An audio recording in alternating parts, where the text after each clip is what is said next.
Peace, blessings, light, and love.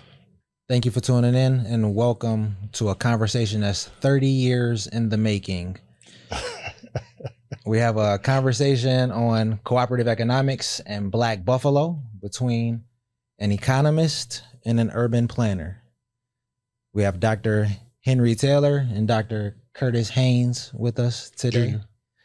Dr. Curtis Haynes Jr. Shout out to my pops. Yeah, and shout out I to want my to pops. thank you guys for inviting me in this conversation and allowing me to learn something from you two. I'm Rafael Suarez Sr. So shout out to the kids. Shout out to the kids, So Dr. Curtis Haynes, we're going to let you open up this conversation. Okay. I like everyone else that's tuning in, I'm here to learn. Okay. So it's minimal that I can contribute to this conversation between these juggernauts of scholars.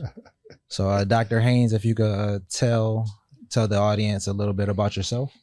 Okay. My name is Curtis Haynes Jr. and my title is Dr. Haynes.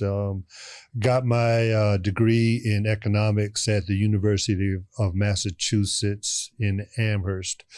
They called it the Happy Valley, right? And I got my degree at a particular time period in the Happy Valley at UMass when they had a coup, right? They had a coup in the economics department, and I was like the first or second generation of students who were being educated by those who created the coup. And the coup was a coup of Marxist economists. We had Marxist economists coming from Yale University, MIT University, Harvard University, and they carved out a space of Marxian economics to the point that UMass economics department was called the Harvard for Marxists. And in particular, I studied Marxian economics with, I think I emphasized with Steve Resnick and Rick Wolff. But that was my education. So I would say I was trained in, when I look at the kind of economics, it was political economy. So I studied political economy. My degree, what I wrote my dissertation with regard to my degree was a essay in the art of economic cooperation, cooperative enterprise, and economic development in Black America. I defended that dissertation in 1993, and we are in 2024. It was a long time ago, but I stayed consistent. Over the years and over the journey, I honed my skills as a theoretician in Black political economy. I honed my skills in the area of cooperative economic policy. And right now, I'm working and I'm honing my skills in the area of cooperative enterprise development in Buffalo, New York. That's where we are right now, Buffalo, New York. I met Dr. Taylor years ago, and what we connected on is this cooperative economics. Dr. Taylor is deep into socialism, right? Studied Marxism also. And we just clicked, and I agree that this is a conversation. We kick it every now and then, right? I think we applied for the same grant a couple of times, but in terms of like sharing the knowledge, I think this is going to be epic. Yeah, I'm glad that I could be part of bringing you together in the podcast world with the rest of our team at the Academy and CIAG. Yeah, shout out to the team for sure. Brother TJ carried a lot of the heavy lifting for this. Yeah. We have other members here as well. Yeah. So Dr. Taylor, if you wouldn't mind introducing yourself, telling the people where you're from, how you got here. Well, that's an interesting story. I'm Henry Taylor, or Henry Louis Taylor Jr. My dad was an academic, and he emphasized me using the junior so nobody would confuse what I was writing with what he was writing. I'm a historian by training and an urban planner by decree. I I got politicized a while ago at a time when I was working as a clinical audiologist in Newport News, Virginia, and became increasingly aware of just the hardship, the misery, and pain that Black people were undergoing. And I joined a Black Panther-style organization at that moment in time. And I was the only academic in the crew. And so they kept asking me questions about the struggle, questions about the history of Black folks, questions about how we were going to transform and change America. I had no answers. I could tell them everything they wanted to know about the cochlear microphonics of the Sudanese rat, but nothing about these issues and questions. And the people who I knew that were in the academic world, they also had no answers that made sense to me. So I decided to get a doctorate degree in history so I could develop insights and understandings in relationship to the types of things that were going on. I had one big challenge trying to get into graduate school, and that was I'd never had a course in history in my life. And so people didn't understand why I wanted to go back to school. But I was in my office one day and I moved my clinical operations over to Hampton Institute. I was the only clinical audiologist within a 500-mile radius. And I got to know some folks at Hampton Institute, an all-Black school. So I simply left the center where I was working, moved over to Hampton, and we had a monopoly on audiological services in that location and area. And the guy that recruited me had, in that interim period, taken a position as a vice president at the University of Buffalo. And he said to me, he said, "Hey, I hear you want to go back to school." I said, "Yeah, I just can't get in." He said, "Well, I'll make sure you get in at University of Buffalo, and I'll put you to work on the one of the programs there, and they'll have to accept you into the departments." And so that's how I came to Buffalo and started work on my doctorate degree. At the time, I joined an organization called the Black Workers Congress that was headed by a guy by the name of Jim Foreman, who was the former head of SNCC. And I studied history and got involved in a lot of organizational work, particularly with Jim Pitts and Nate Hare, who were also in the cell that I was working with in the Black Workers Congress. At some point in that time, the organization decided they needed to send me to organize workers in Cincinnati, Ohio. So I took a leave of absence, went to Cincinnati, and worked at a medical school by day and organized Black workers by night until our organization was destroyed by the federal government in their COINTEL program. And I was kind of stuck in Cincinnati. So I decided to write my dissertation and get my degree, wrote that. And then I made the decision while I was there, and I began to try to understand what was had happened over this period of time. And I realized that we were doing a lot of work down on the ground, brothers ready to die. But we didn't understand a lot of the things that were happening down on the ground and on the streets. So I decided to build a research institute that would connect academic knowledge to struggles that were unfolding down on the ground. Decided to leave the world of medicine, took a position at The Ohio State University, developed a prototype of the type of research and work I wanted to do. And University at Buffalo found out about the stuff I was doing and convinced me to come back to Buffalo to build the type of unit and center that I wanted to.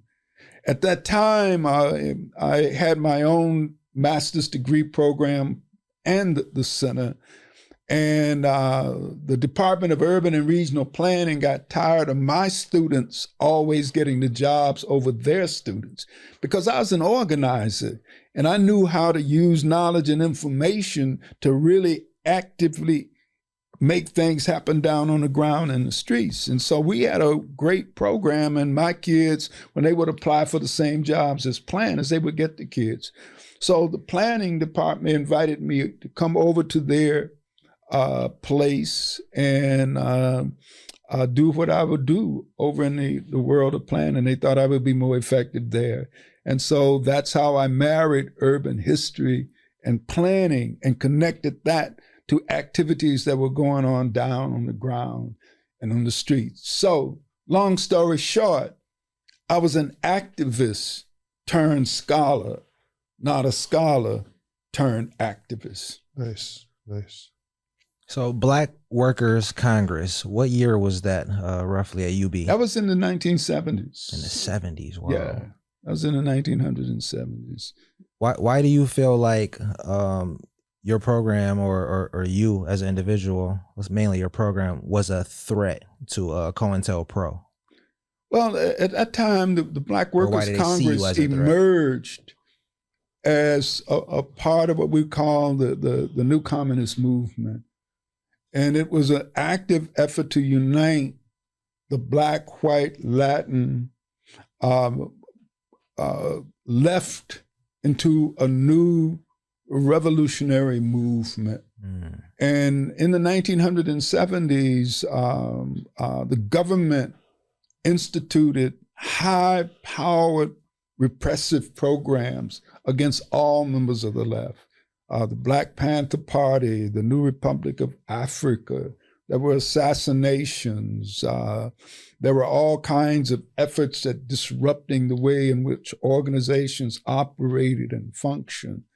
And so by the 1978, 79, most, not all, but many of the left organizations had been destroyed. And out of that, a large part of the movement became a part of what later became known as the Black Liberation Army. And elements of the Republic of New Africa continued to operate and function throughout that period.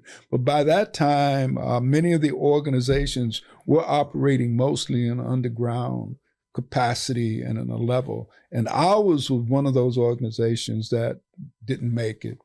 Were destroyed through internal contradictions that were created by federal agents. Because infiltration was everywhere. So you had both infiltration, plus you had all of the different types of repressive activities that were occurring down on the ground. It was a bad moment. Yeah, it sounds like nasty work. It was very nasty, man. Okay. So you were born in Nashville, Tennessee? Yeah. Born in Nashville, about what year? I'm curious. Oh, it was a long time ago. Raised in Nashville? Yeah, I was born and raised in Nashville. Up until college? All the way up until the time I graduated from high school, not high school, from college, and went to get a master's degree at the University of Tennessee in clinical audiology. Okay. And your father has his degree from Cornell University? Yeah, Cornell back in 1954. Okay. Yeah, so I'm historic, middle class, historic from an academic family. And before that, my family were farm owners. And then on both mom and dad's side, they were house slaves. But they were those house slaves that were trying to poison the master. And I grew up in a tradition that you have to fight. I grew up in a tradition where we were taught that Black people, we're part of a warrior class. That's who we are. We are warriors. And as warriors, we are here to fight until our people are liberated and free.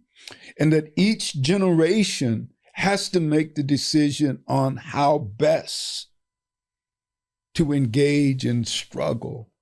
That's who we are, and that's what we do. And in my family, we move from generation to generation to generation. And my daughter has picked up the mantle, and Kianga Taylor, and she's doing her thing at an even higher level than myself, because I work locally. Some of those Netflix, I said on Netflix just recently. Yeah, she operates at a national level. Yeah. I just work at the local level. Yeah. Netflix, oh, that's awesome. Yeah. What was one of the films that she was was a documentary. I think I saw her in. No, I got no idea, man. Yeah, okay. Did you watch it? All the stuff she's doing. She's out there. I don't have I was any like, idea all the stuff I know her. she's She got too much to keep up with. Yeah, she's doing her own thing. Dr. Haynes, can you share with us your recollection of the first time meeting Dr. Taylor? I'm not sure when the first time we met. I'd imagine it was in the early 1990s, and as soon as you got here, I don't know where it was, but as soon as you got here, I came in from. I was at Skidmore College before I came here, and when I was at Skidmore, I was on the market, right, and different places I had a chance to go to, but Buffalo gave me the like when I was I interviewed at the New School, and they're like, "Yo, Haynes, you look like you got an agenda. You might do better in Buffalo." And they're right. I mean, they saw it. I guess they heard the way I spoke, but I did have an agenda. And I came here under the F.C. Richardson was the president at the time, and I was brought here under the guise of a urban mission. But real quick, I want to say, kind of going back to the COINTELPRO stuff, right? Because I was influenced by the same people in that context, that because he mentioned the Republic of New Africa, the BLA, right, the Black Panthers. So some of those people ended up in academia, right? So I was taught. So I grew up in the military. I grew up in a. My father was in the Air Force. He was a non-commissioned officer. He reached the rank of a sergeant, and I traveled the world, right? And in that traveling the world, I was born in England. And we traveled as a result of my father, and so that traveling, I just saw a lot of different things, right? And I would say that I was raised culturally Black American, but I grew up so like one of my first experiences, like I grew up Black American culturally, ended up coming to UMass, and then when I was at UMass, I just remember a conversation, probably one of my first conversations that politicized me. The conversation was about socialism, right? And I was like, I heard them talking about socialism, and I'm like, wow, like that's what I had, right? We had, subsidized healthcare, we had subsidized housing, subsidized food. As right? a military kid. Right, as a military kid, and that's exactly what they said. That wasn't socialism, that was militarism, right?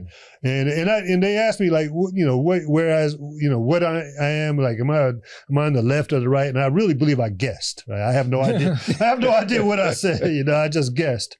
But when I got to UMass, that's when I got in contact with the people you were talking about, or they contacted me. I really don't remember my college classes, right? I really don't, but I do remember my life in the New Africa House. In the New Africa House, there were a lot of professors with no PhDs, but they had, they were ex-Black Panther, that's where I first heard of the Republic of New Africa, right? Heard of the Black Liberation Army, right? And there was people around me who were influencing me, and that's when I became very politicized in that context. And then, of course, I met Lloyd Hogan, and he was teaching at Hampshire College, and that's when, so I made this transition from being culturally Black, right, to politically Black in a Black nationalist context. The language that was being thrown around there was internal colony. That the Black community was an internal colony, right? That was a language. But then I was influenced by Lloyd Hogan, and Lloyd Hogan that's when I started learning about this concept of Black political economy. I forgot your question. You did a good job answering what you forgot. Yeah. No, I asked when you two first met each other about 30 years ago. What that experience was like. And so I came here. I was you remember Bahati Kumba, Doug Koritz, right, and Gary Wellborn, right, and we created a collective of scholar activists. And we applied for a grant, a HUD grant, a COPSI, Community Outreach Partnership Grant. And so we were making impacts on both the east side and the west side. Henry, I think you were also going after a grant like that. And that's when we started talking, and that's when we started discussing our philosophical perspectives. And then at those early years, right, you went to Cuba, I went to Cuba, I went to Mondragon. We discussed socialism. And I think that, and we discussed our love of the people and being servants to the people. And I think that we've, every time we touch base every few years now and then, I mean, clearly, Henry Taylor is still a servant of the people, and I am too. How about you? Can you speak on the first time you guys met? We in that environment, we got to know each other and started to talk and begin to see a lot of similarities, and actually tried to get him to come over there, and things just didn't quite work out. And you tried to recruit him. Yeah. And, I mean, the world might have been different if we'd hooked up, had you been able to. back at that moment in time. But I call myself a black Marxist rather than just a Marxist per se, because following the tradition of Cedric Robinson, we begin to understand that as Black Marxists, we were raising questions that white Marxists were not. Definitely. And that we were really trying to see the relationship and connection and account for race, and particularly realizing that the world revolutionary stage that Marx had talked about, driven by the white working class, that just didn't happen. And what you begin to see at all levels and all places, the most revolutionary groups were the most exploited in a particular country. And so at one level you find peasants, at another level you find a collection of folks like they did in Cuba that consisted of a combination of peasants and working class people of color coming together. And that when you look at the way in which capitalism operates, its oppression of people of color, it can't exist without that level of oppression, not before, not later, and not now. And so we begin to see and understand that Blacks are the most revolutionary group in this country, because we are the most constantly and continuously oppressed and exploited as a part of the way in which this system operates. True that. So, for example, we were that labor force. So they took the land from the indigenous people, and they had to continue to take the land from the indigenous people because cotton is constantly expanding.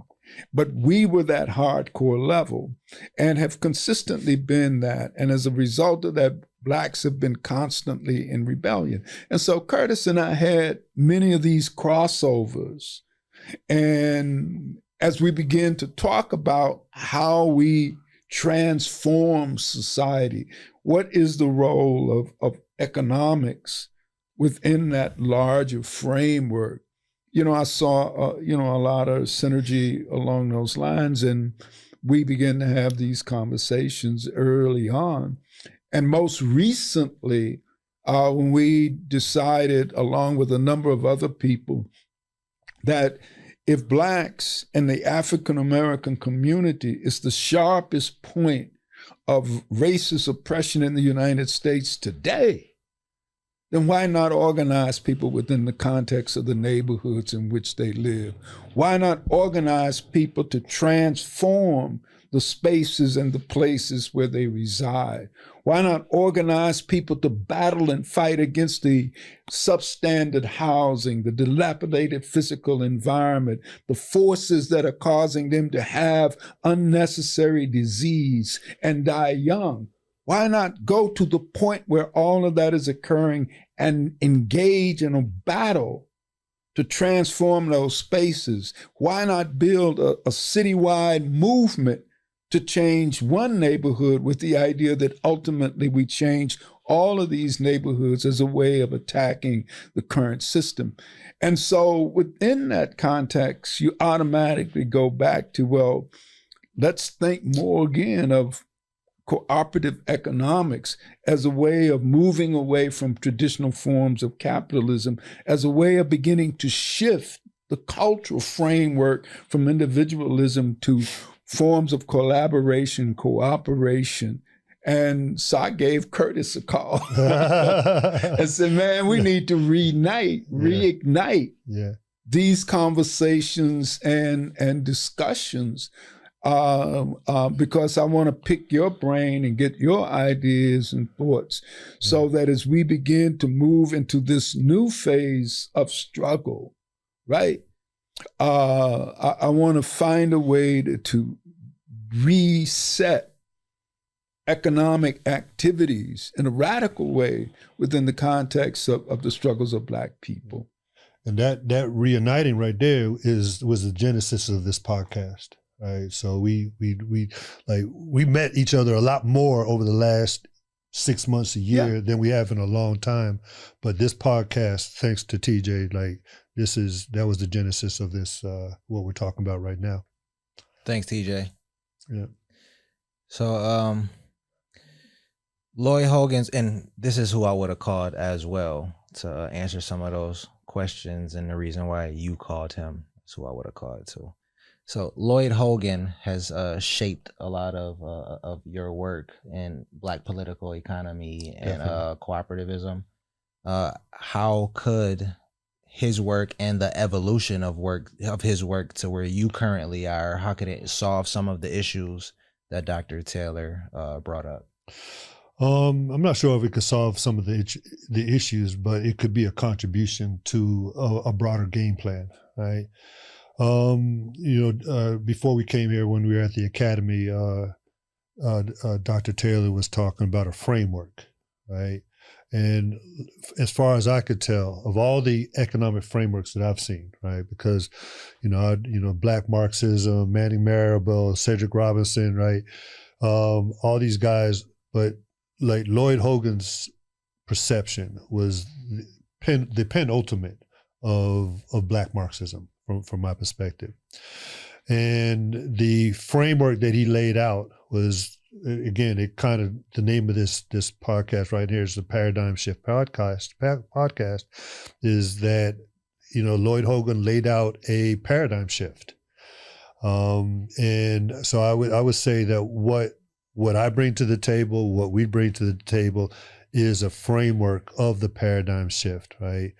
And the paradigm shift is, again, the people who is associated with the organization I'm working with, the Leadership Academy in Community Building Economics, is that, we are operating, we are motivating, I'm sharing this knowledge in the context of a policy solution to economic theory. So the economic theory is Black political economy.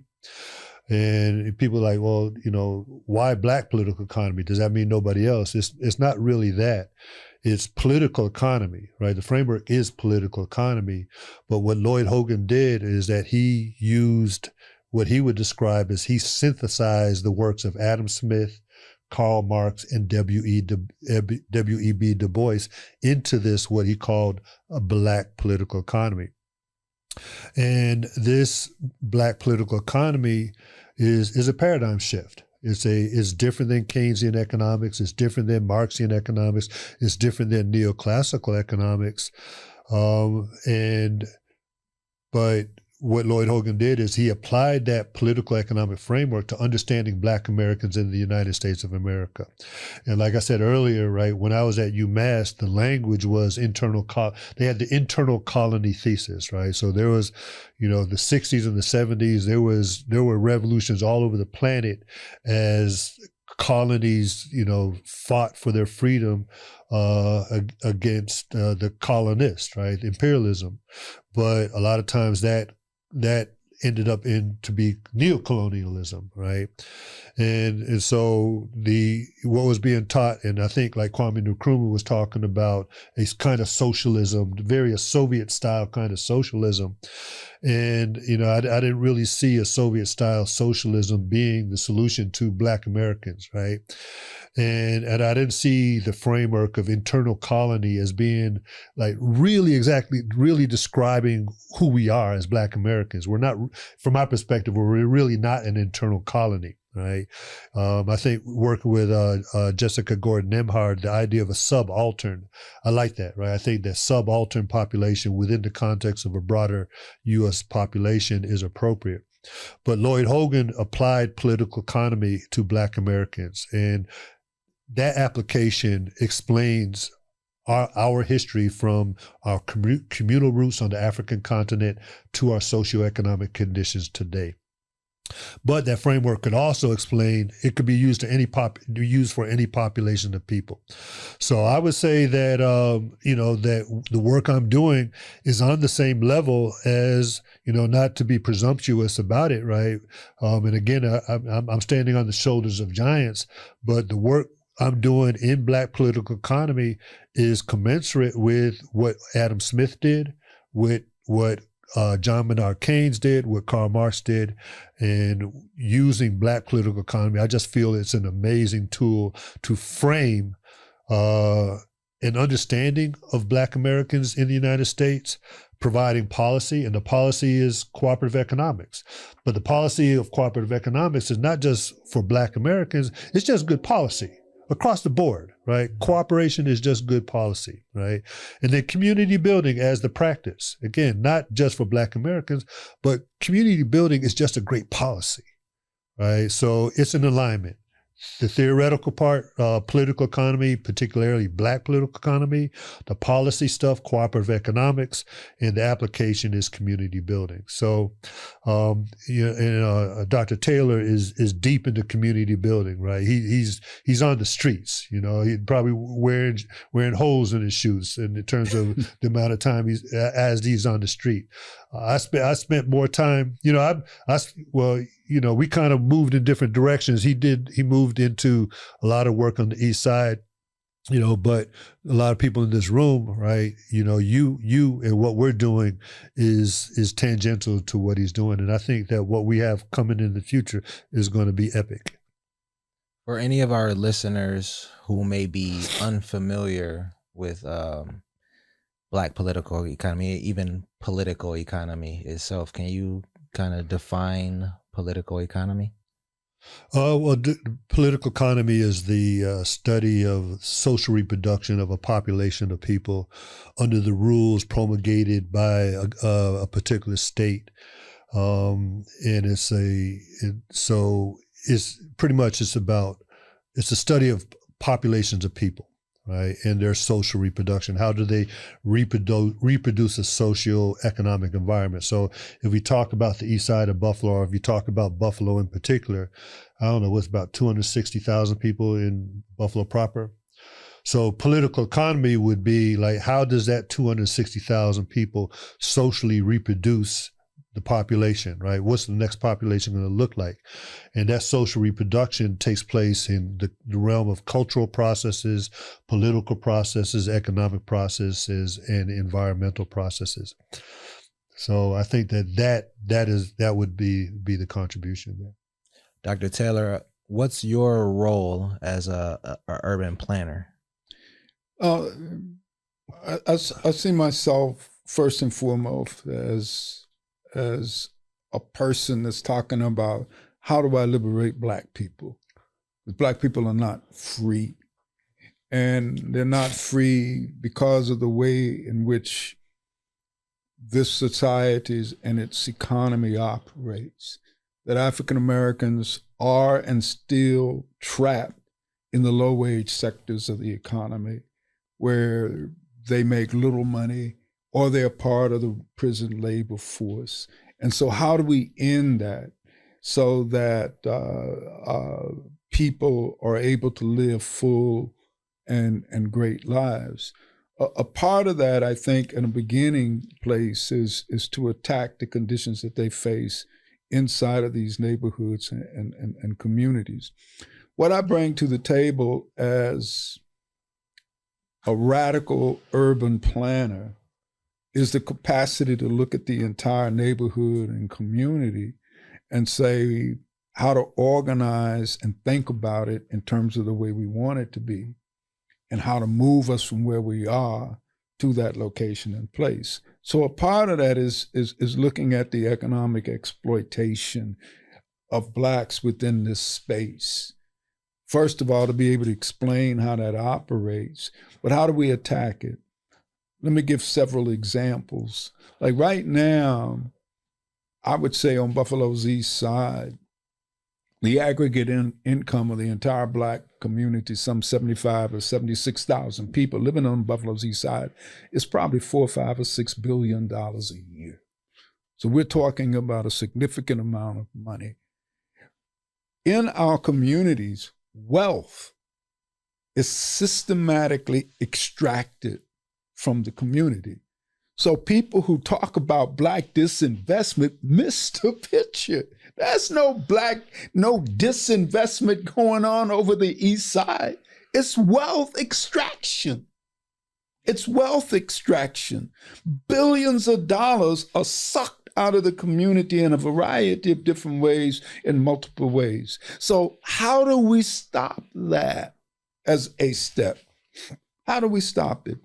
One, control and battle to control the land on which our neighborhood and community is spaced.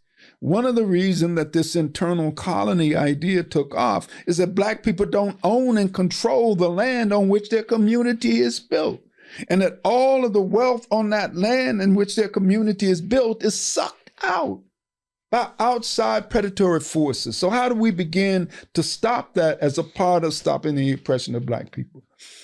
One, you develop the mechanisms that can do that. The community land trust becomes one of the vehicles that we can fight for ownership and control over the land in which our community is operating, where we can control residential, commercial properties in that space and begin to produce surpluses, right?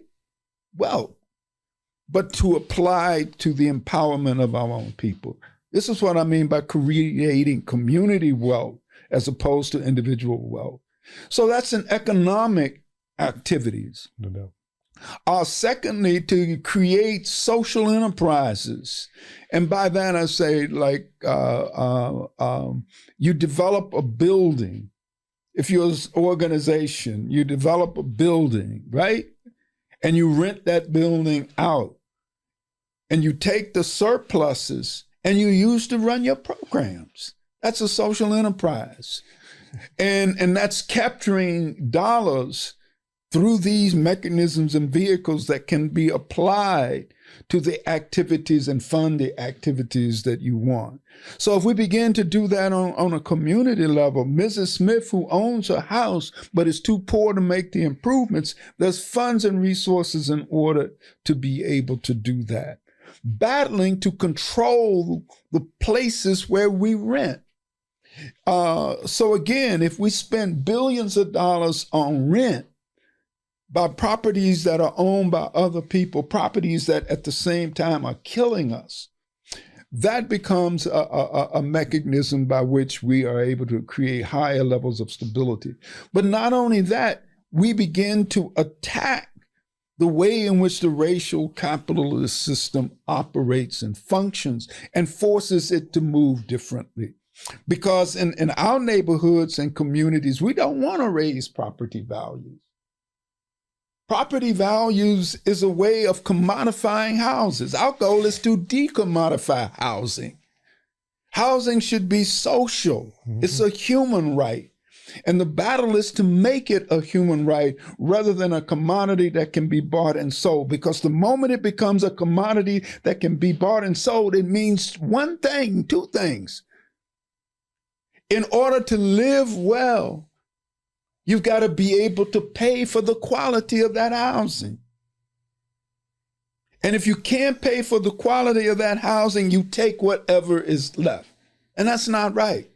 We want to own and control food shops and the others, not in order to produce surpluses that become profits. But if we're running a profitable food co-op, right? You drop prices. No doubt. And you makes me think raise of Bitcoin. wages. Bitcoin.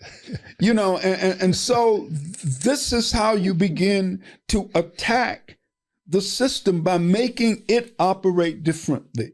So if you begin to undermine the way in which the rental property system operates, you create more and more situations now where you're taking housing out of the control of the private market and putting it under the control of two sources, the state and residents. The state and residents. So we see this economic dimension as a radical way of beginning to alter the way the system operates and function, as a way of intentionally moving neoliberal capitalism to another location and place, towards social democratic capitalism, which is much less harmful. But with that, there must become a cultural shift. Otherwise, cooperative economics will become capitalism by another name. No doubt. You know, it'll look one way, but it'll act the same way. It's a duck by another name, but it's still a duck. True. And we want to move away from that. So you have to change the value system that is driving the economic activities. So it's the development of economies, development of activities that are highly successful in order to bolster and improve the quality of life of the individuals that are living inside of the space, not to create individualized wealth. Although for people who want to create individualized wealth, that's okay. Mm-hmm. Right. It's just that that's not the dominant aspect and the dominant dimension of these activities. Because ultimately, say in Buffalo, our goal is simply to eliminate health disparities, to create a situation where our people are healthy, their bodies are no longer ravaged by unnecessary diseases, where they're not dying before they should, premature death. We want them to live old, and we want them to live a high quality of life. Yes. But you can't do that unless you transform the spaces and places in which they live. And you can't transform the spaces and places that they live without fundamentally altering the way the economics of all of these things work. And for me, that's a part of building a solidarity economy anchored by cooperative economics.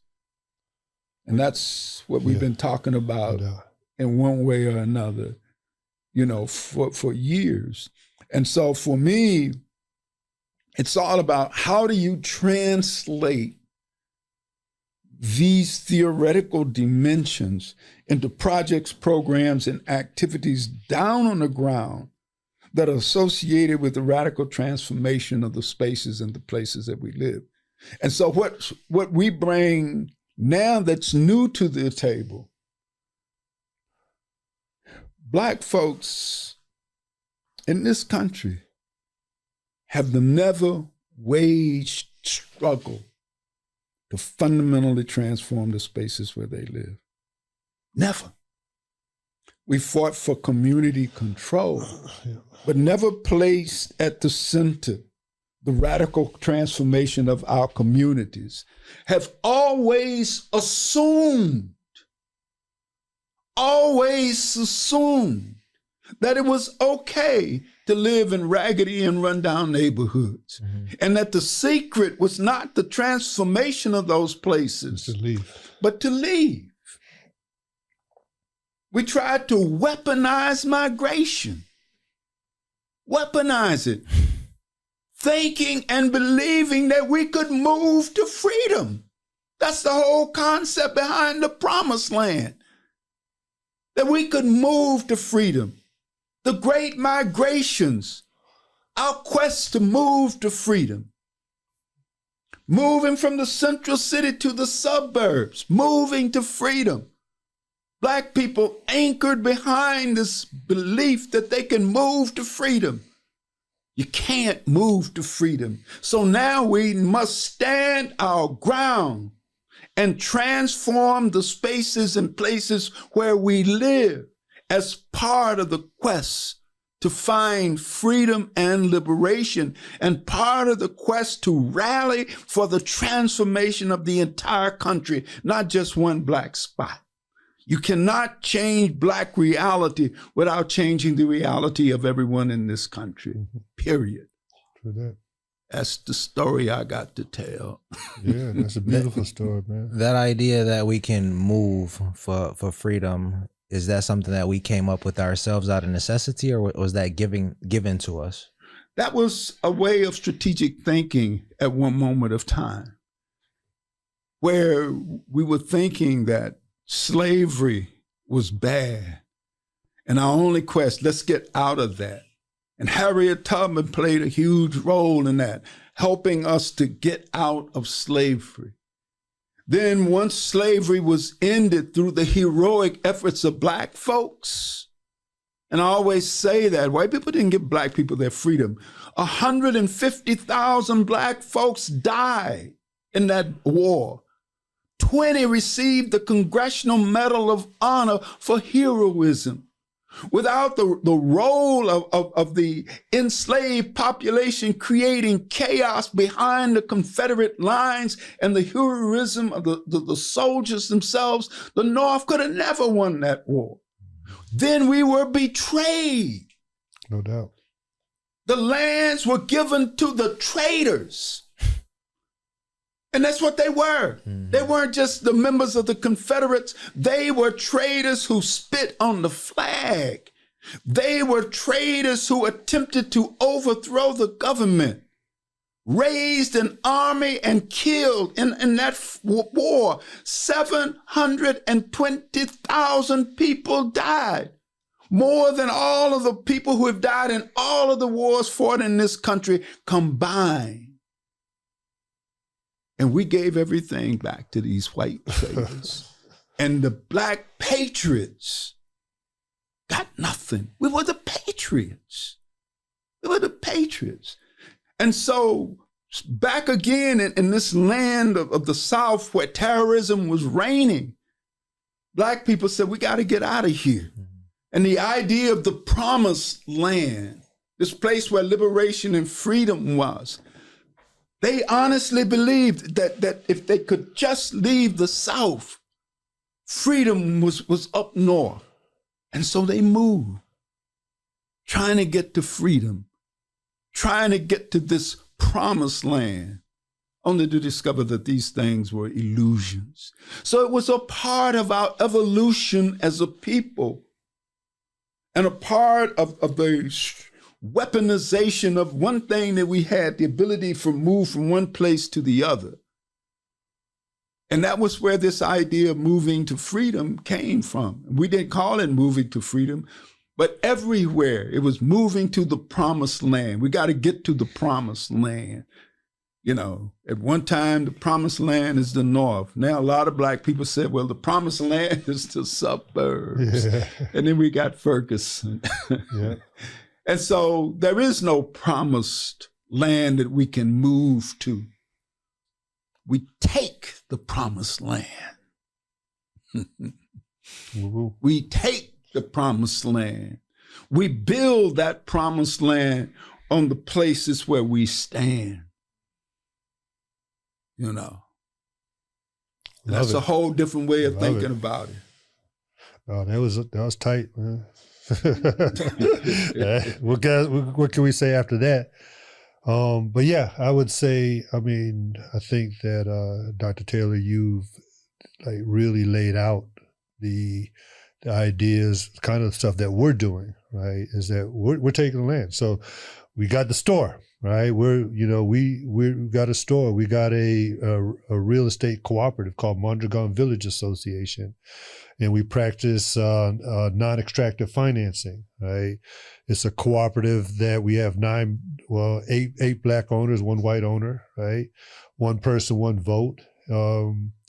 And right now we are all practicing like taking the land in our own interest. And we're about to we own a store, and we're going to be opening up that store, and we're going to be selling products, and the products going to reflect what we perceive as a better neighborhood, right? Our products we call it healthy products, healthy services, healthy neighborhood. Those are the goods and services that are going to go through our community. But the extraction of wealth from our community was devastating. What I would say, what Lloyd Hogan would say, is devastating. What Lloyd Hogan would say is that the poverty in our community is in direct correlation to the wealth that we created for somebody else. Yeah. And that has to be straight up economics. Everybody should understand that when you look at poverty in our communities, where there's the poverty of the housing, poverty of land, poverty of our bodies, that is in direct correlation of the wealth that we created for others. And it starts with understanding home ownership. Yeah. With understanding home ownership within the context of the United States. Yeah.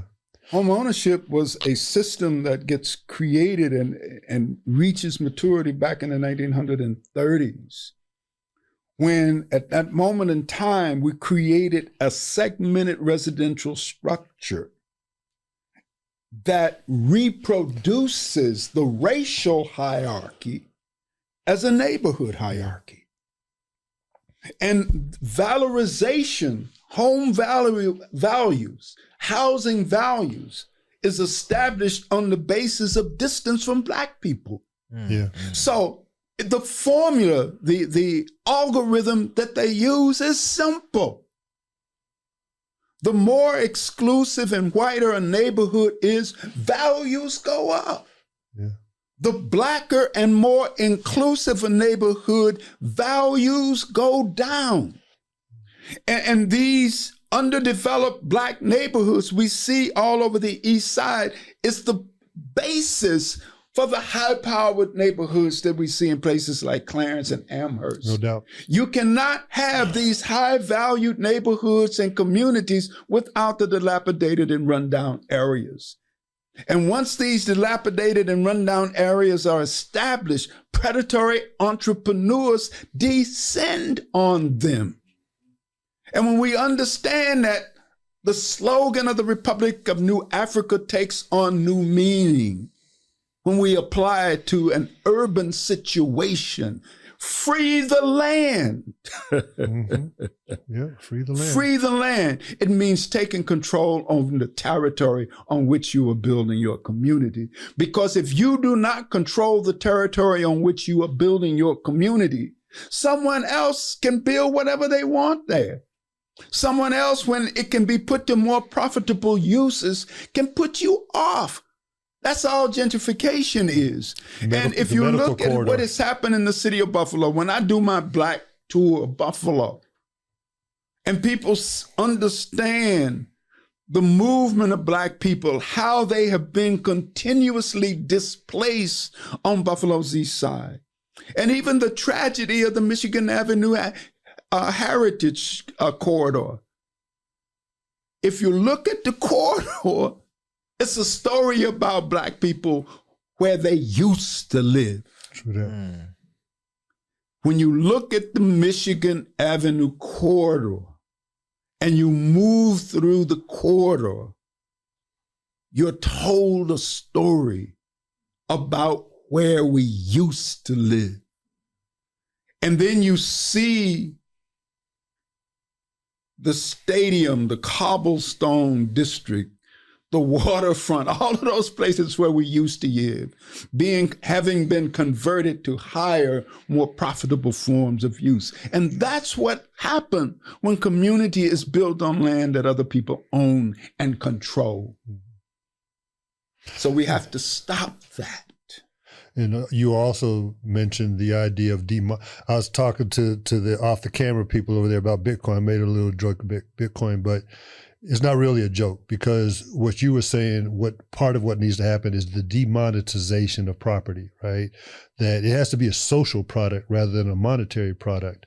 And that's the language of Bitcoin, right? The demonetization of these kinds of things. So that was just a little bit of a side there. Yeah, it's the, like, housing and property, all of those things live in a space of exchange value. Their value is based on how much you can buy and sell them from. And their use value is secondary. Their use as a place where you live, where you raise your kids. And the thing is that a lot of us, especially who try to get like an extra property or extra house or a rental income property, right? It's not really because we love to own rental property. It's like we try to look for freedom too, right? It's like, okay, where can we put our money that might give us a little bit of freedom? And we find like there's not too many, like we put it in the stock market, we put it in bonds, we put it that, but a lot of us like really like street level, community level, just have, you live upstairs and you rent out downstairs, right? That's a form of what I call cooperative economics. Yeah. And if you look at the way Black people actually live, down on the ground, especially lower income populations and group, you see a lot of what I call primitive cooperative economics. Yeah. In the work that we've done on Buffalo's East Side, and where we've conducted more than 500 interviews, house-to-house interviews of residents in 5 of the hardest hit neighborhoods and communities, one of the stories that's constantly being told about mom lives on first floor, I live on second floor. I'm renting out space at somebody's friend's house or place. Yeah. Or you'll find family members from time to time living together or clustered together nearby so that they can provide each other with different forms and different types of services. Smaller clusters and groups of friends providing various levels of mutual aid and support for the people that they know. People sharing services and the like, all within the context of a survival mode. But if you look down there, that's what you see. And our greatest institution of all ain't nothing but a co-op. Yeah. That's all you can get from a church. Yeah. It's a co-op. Yeah. You know, and so when we realize that at every stage that we have made advancements, right? At the core of that, you see people putting their nickels and dimes and quarters together in order to do something that they could not do individually. So what happens if we can bring that to a larger scale? And it's science. I remember when we first tried to build a co-op, it was a dismal failure, man. Our market or? No, man, before our market, when we were starting the Office of Urban Initiatives. Oh, yeah. And so we decided to master the art of just building businesses.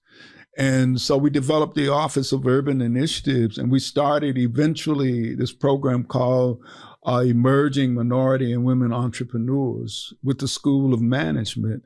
And we've just celebrated the 20th anniversary of that program, where we've produced over 500 business owners.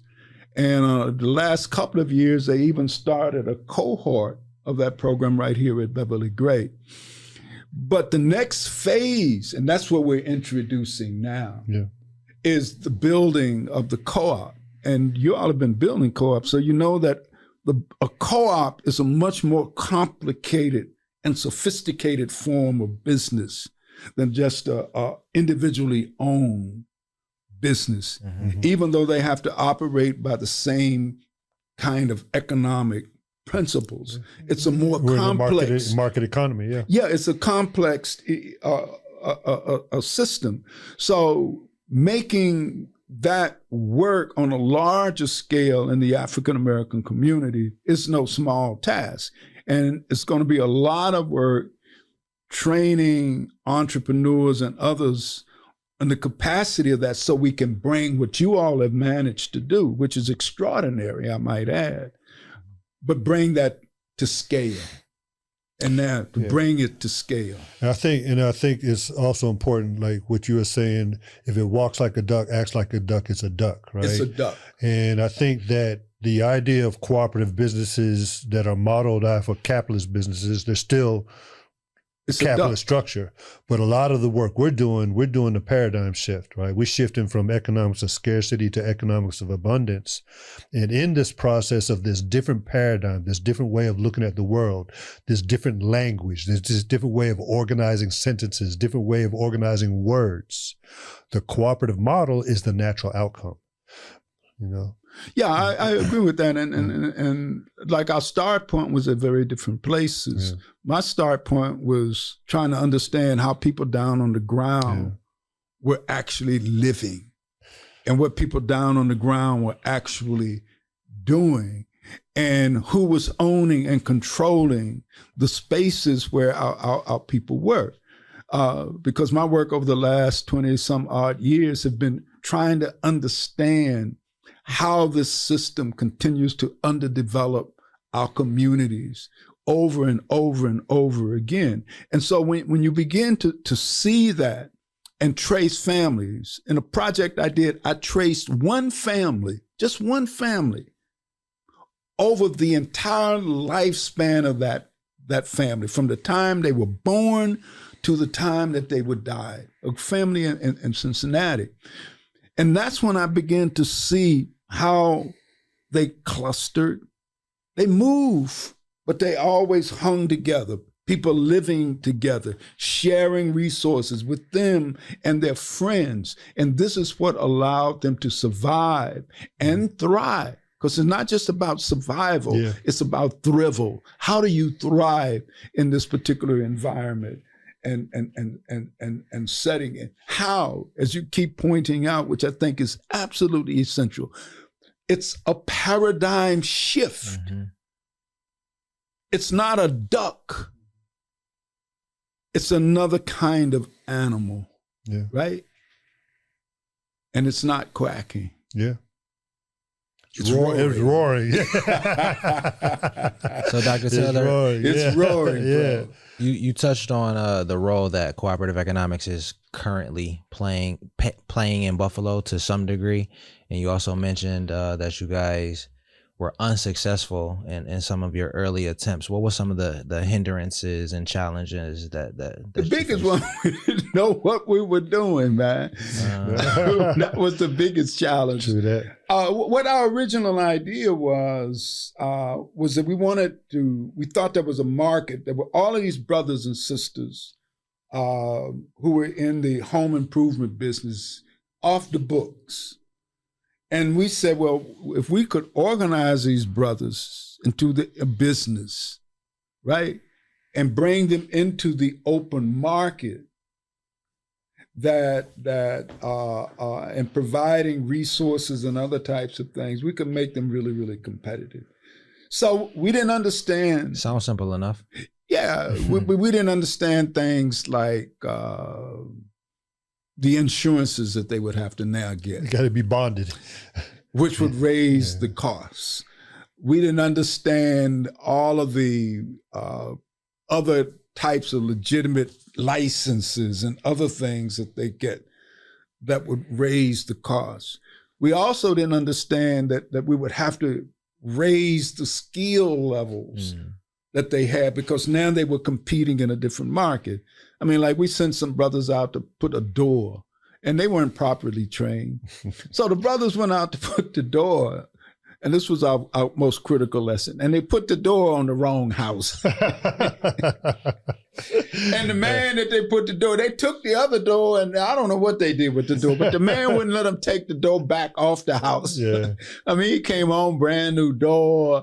And then we had other similar types of things. Yeah. And at that moment, we realized that the people we had managed to get out of there, now they cost too much for the market that they had captured before.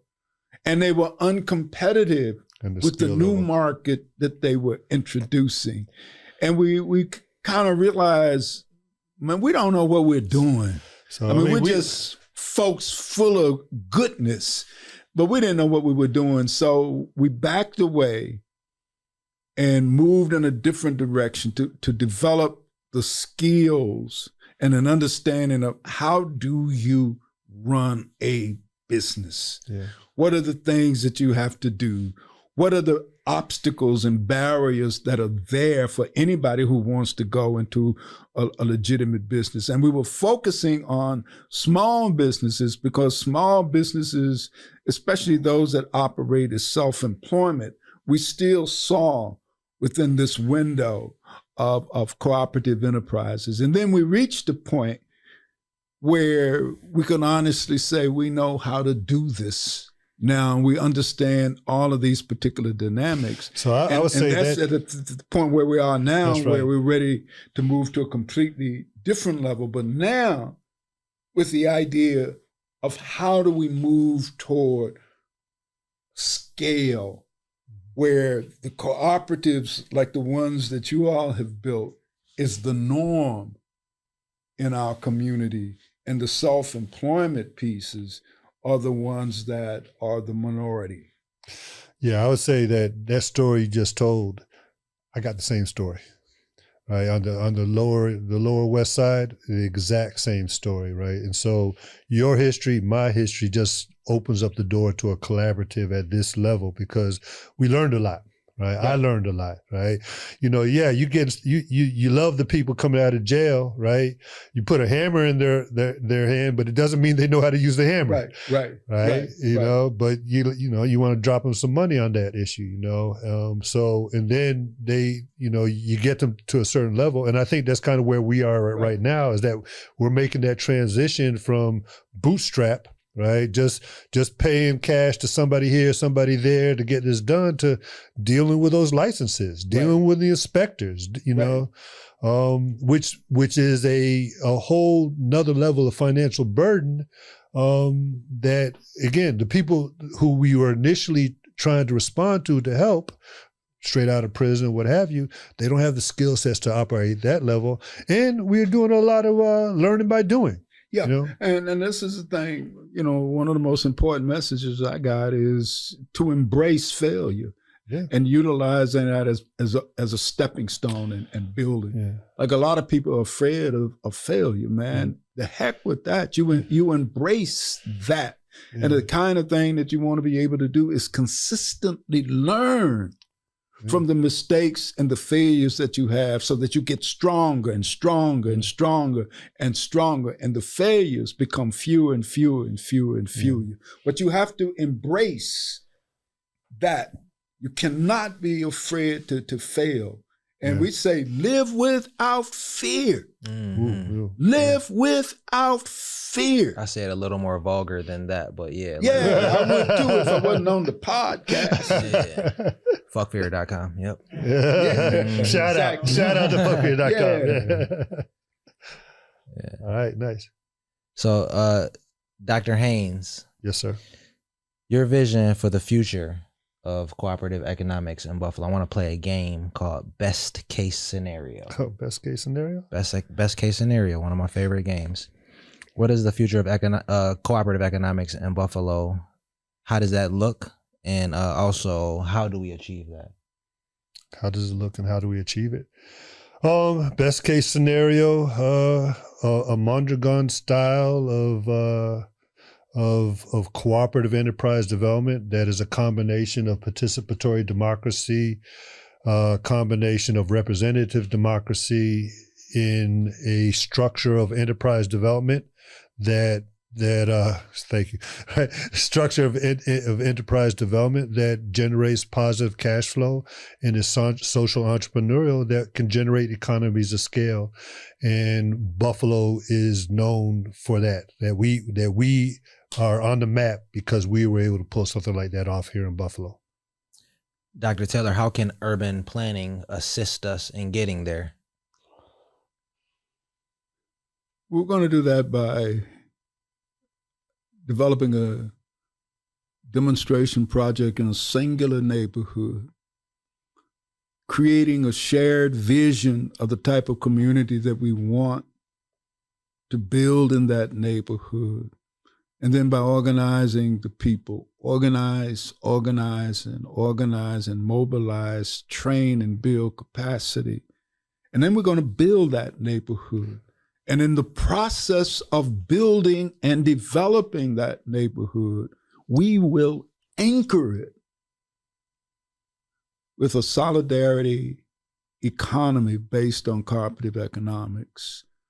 That's how we will do it. And planning will help us create the modeling and the roadmap from where we are to that vision of the type of neighborhood and community that we want to build. And that's what we're going to do. And I would say we'd probably achieve that over the next 10 years. Wow. Yeah. Wow. That's beautiful. Yeah. Is that best case scenario or that's real? Or both? No, that's worst case scenario. It could happen fast. Yeah. No, we're in a process now that we'll be able to identify that site by this month, July. And after we identify that site, we'll put together a proposal, and we anticipate being able to secure funding during the fall. And by the beginning of 2025, we'll start work on that process. And the effort will be centered around neighborhood and community organization. And by that, I'm saying that we plan our first hires before we hire anybody will be full-time neighborhood organizers. Because in order to change this, the communities must be organized in the old-fashioned way. And we got to have organizers in these communities, highly trained, highly developed organizers who will be working with the masses on a day-to-day basis, getting them to understand what we mean by cooperative economics and solidarity economy, what that looks like, seeing how that connects with the themes that they already understand, finding out people who want to do various things so that we can provide them with the capacity training that they will require. So these are the things that we'll bring to the table as urban planners. How do you holistically do this? How do you unite the population? How do you generate within them a shared vision where every person in that space can explain the type of neighborhood they want to build and everybody's on the same page? We want to make history. We want to show people how to change the world. Dr. Taylor, I have so many more questions, but we're running short on time now. So for Dr. Henry Taylor Jr., Dr. Curtis Haynes Jr., I'm Rafael Suarez Sr. That's been a Paradigm Shift podcast. Thanks for tuning in. Peace. Bring your fire extinguisher next time because this was hot. Yeah.